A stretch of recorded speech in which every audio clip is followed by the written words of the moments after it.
What's going on, YouTube? It's Big Brother 749 coming back at you with another video. I'm going to talk about Herschel Walker, who's running for the Republican Senate in Georgia. He's the Republican Senate nominee, the candidate. He's running against Democratic Senator Raphael Warnock in Georgia, whom he's supposed to be debating soon, to where it's been said in recent polls that Walker was leading Raphael Warnock by 3%, to where he got 47%, while Raphael Warnock got 44%. And some feel that Raphael Warnock won't win because, unfortunately, the Republicans have a Trump-like candidate in Walker. The more crazy and stupid he sounds, the more popular he gets. And judging by the interviews that I've seen of Herschel Walker, it's obvious that he has some serious problems, a history of mental instability, as he admitted himself to some of them. It could be from, taking multiple hits in the head from all those football games. And I don't think his polling rate has anything to do with him being a potentially good senator or his intelligence or lack thereof, but really due to his former fame and name recognition as a running back for that state of Georgia, and that Trump endorsed him, because that's how Trump got in office as president, not because of him being a potentially good president, but all because of his former fame and name recognition, as well as other things. And I just think that Herschel Walker is unfit for the Senate, which is what I'm going to talk about in this video. Now, with Herschel Walker running for Senate, to me, it's almost like there's a joke behind it. Like he was put up there as a joke by the GOP to see how stupid their voters are. It's like he's being taken advantage of, being used as a pawn because of his lack of intelligence and the fact that he's a former celebrity. Because we already have Tommy Tuberville, and I'm not saying that just because someone is a former celebrity or an athlete that they're not as relevant or they're not citizens and their political views don't matter, because they do, because they're still American citizens, and every American citizen has a voice, and they have an obligation to be involved in national politics if they want. But the thing is, it'll be nice if they were actually knowledgeable. And Herschel Walker proves that sometimes when celebrities and athletes get into this political field, they're not always smart and intelligent. And it's not always wise to confirm someone's political views and take it as the gospel or final say, all because they score touchdowns or bet on TV or movies, or because they're famous, because a lot of them are pretty uneducated. Because they enter politics and take advantage of the fact that they already have a bigger platform, not realizing that they'll eventually lead to a greater responsibility. And I noticed that we never had any celebrities running for the Democratic Party voted into office, because every celebrity who's been elected into office have been almost all Republicans. Reagan, Trump, Clint Eastwood, Arnold Schwarzenegger, Sean Duffy. And it could be because, the Republican Party is supposed to be known as this rich, wealthy party, and that America is basically a right wing nation. And most of these celebrities are D-list celebrities who don't have any political experience. And I mean, anybody can get into politics, but if Herschel Walker's only reason for running for Senate is that, because he want to be senator only just to have a title to his name because it sounds good, then he should probably reconsider. If Mr. Walker wins the Senate, it'll be because of his popularity, not because he make a good senator. Just as the same reason, again, why Trump won his first term, because he was popular, not because he'll make a great president. And if you already have a big platform, that'll get you through the door quicker than anyone else. And Mr. Walker does seem sincere, but he's mentally disabled. He also has like a multiple personality disorder, and he wouldn't be taken seriously on every topic. And I look at him, and it's like to where, it's almost like he's a former comedian than a former football player, to where his speeches seem more like he's doing stand-up comedy routines where crowds of coconuts are laughing. And Republican Party, that's nothing but Comedy Central. I never take that party seriously anyway. And if Georgia elect him and he wins, then Georgia's screwed. And it'll be a victory for Herschel Walker, but I believe it'll do more harm than good for him the most, because he will become a household laughing stock at every interview. And as ruthless as the media is, they're going to try to seek him out only for the purpose of embarrassing him, because he obviously doesn't have a clue about anything. And when he debates Raphael Warnock, it's going to show. And even Mr. Walker, realizes that, because he's telling folks, I'm not that smart. It's like he's trying to downplay it beforehand so he won't embarrass himself in the future, which he will. And with Herschel Walker and Raphael Warnock both competing for the Senate race, I guess we can call this a historic moment. You know, two black men, a black Republican and a black Democrat running and competing for the Senate seat in Georgia. And I've been worried about Georgia because Raphael Warnock, you know, he's a good senator. And just about a month ago, he was leading. He was still doing good in the race, and I didn't think he could lose because he was running this race so well. And Stacey Abrams is running for the Democratic governor against Brian Kemp, the current Republican governor running for second term. She was catching up, and now she's behind the polls to where Brian Kemp now has more black votes than her, which is sad. But the thing is, though, is that Brian Kemp has no power because both senators are Democratic. So if you get a Democratic senator, like here in Kentucky, our governor, Andy Beshear, don't have power because we got two Republican senators. So the same thing in Georgia. They got two Democratic senators, John Ossoff and Raphael Warnock. So that governor in Georgia, Brian Kemp, has no power. And I just think it'll be nice if Stacey Abrams win the governor and Raphael Warnock wins the Senate, and then Georgia will become blue, completely blue.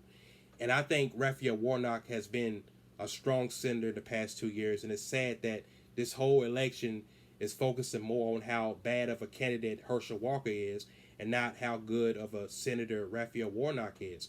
And people may have their opinion on Raphael Warnock, but just the fact that he was chosen to serve as senior pastor at Ebenezer Baptist Church in Atlanta, which is the former pulpit of Reverend Dr. Martin Luther King, that right there gives him points for black folks as well as white liberals, even though white liberals won't ever go to his church.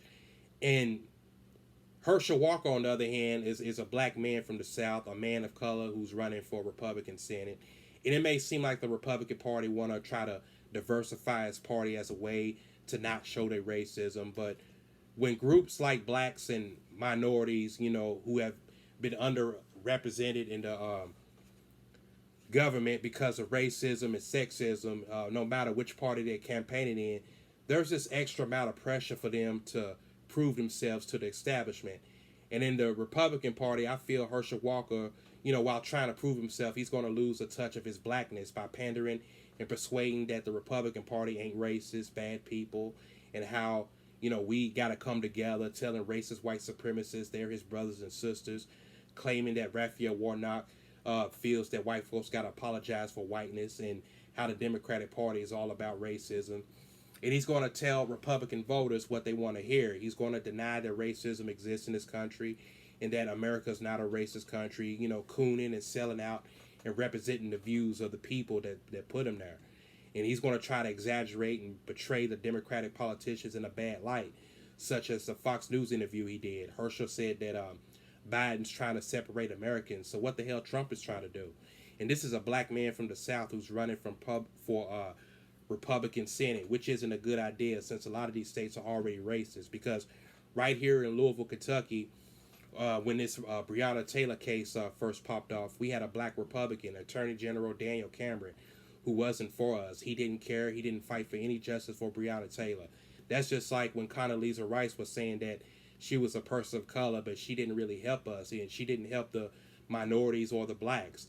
And Daniel Cameron didn't fight for justice for Breonna Taylor, and that's a sad thing because he was a black man who wasn't going to fight for the people of color. It's fucked up. I mean, though folks may say that he's a Republican, yet he's a black man still who's helping white supremacists.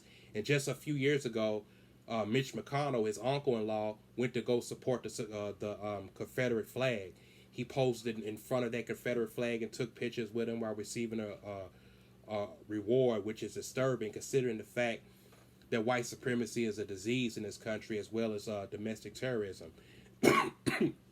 But, excuse me, it wasn't until recently, like last month, when the former LMPD officer, I think her name is Kelly Goodlett, had just pleaded guilty to the federal conspiracy charges where she admitted to investigators that she lied about details that were used in the search warrant to enter Breonna Taylor's apartment, to where she tried to cover up and give out false details with another officer, Joshua Gaines, who was also charged in the FBI's investigation.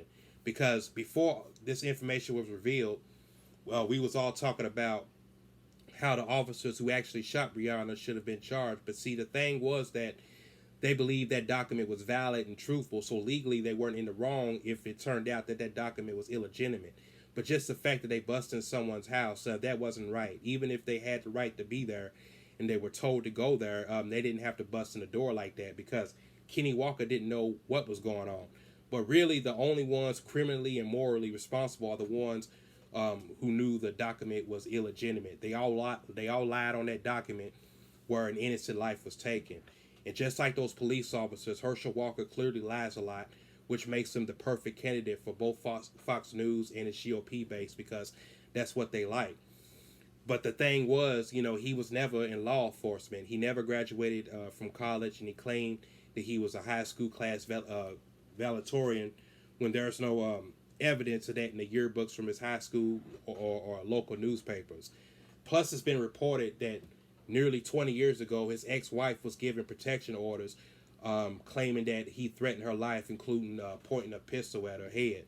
And Herschel Walker's just not right for this field. He has a low IQ. He sounds confused, like he doesn't know what he's talking about, or he doesn't know what's happening around him. He's incapable of asking or answering important questions like Trump. He's completely unaware to how the government works, and he just kind of bluffs and bullshits his way through it.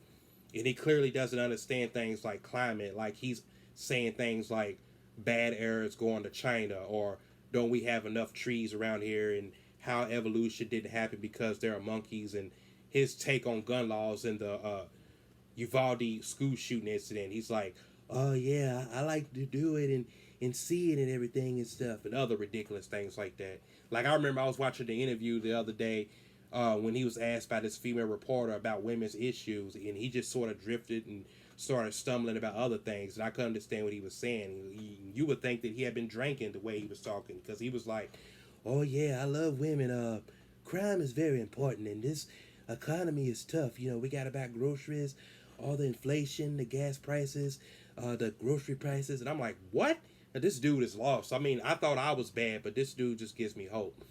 And and the whole thing he said about bad air going to China, his theory was basically like, we shouldn't bother to reduce air pollution because then our clean air will go over to China when China's dirty air will come here, and then we have to clean their air all over again, when we know there's no good air from the U.S. reaching China.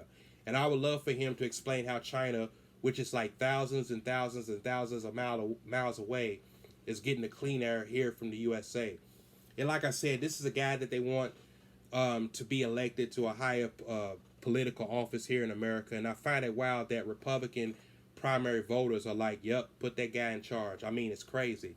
And if the GOP can proudly stand behind them, then that's all we need to know about the entire party, because they will sell their souls for power. But it's sad because, they want to take advantage of him, and they want to use the shit out of him. And they know he's unaware and doesn't know what's going on. Like, he tries to deny the fact that there's full employment and gas prices are going down. And he could be best for that party. He's the perfect candidate for Trump and McConnell own seat. They know that he will vote and do as he's told. And I ain't got nothing against the brother personally, but I just don't think he should be anywhere near the Senate. He's not right for Republican Senate.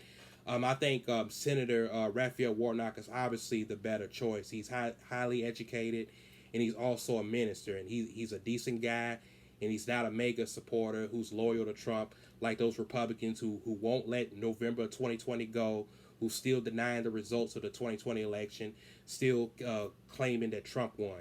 Because if that Trump supporter, Herschel Walker, if he wins the Senate, then Georgia's screwed. But for whatever reason, I still believe that Senator Warnock could still retain his seat, despite the Republicans nominating for Mr. Walker. And I can't say for sure right now. It's still kind of early right now. We're getting close, but it's still kind of early. It's mid-September. We got a whole nother month of October. We still got to wait and see how the things turn out. But I hope he wins.